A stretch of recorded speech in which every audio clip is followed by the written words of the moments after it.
I gained 100 followers on TikTok. Thank you for that. And I noticed that I could get perks.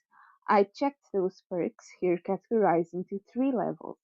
The level I joined allows me to only sell things in the app's online shop before any other perk. Why is that 100 followers is all it takes to start selling? Odd, right? Purchase power is an underestimated tool used to exert influence.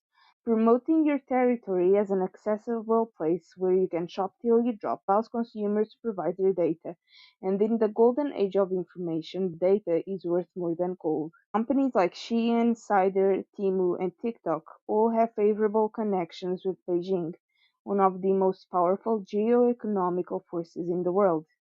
By motivating you to consume more and more through them with anything you want at the touch of one button, they are like luring consumers' dogs with dopamine fueled digital sausages. And the influencer part of it, simple. What are influencers if not glorified salespeople? Even if they're not selling you products, they're selling you ideas. I, at this instance, am attempting to sell you my opinion.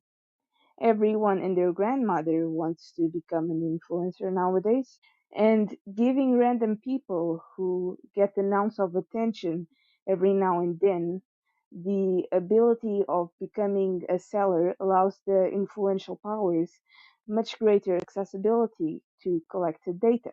And honestly, props to them.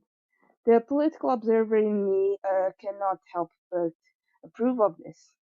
It's a very clever tactic, which is partially why China is the largest marketplace on the planet. Well done, Beijing. Well done. You've digitalized global influence to unbeatable and unforeseen levels. Not even tariffs could dampen your style.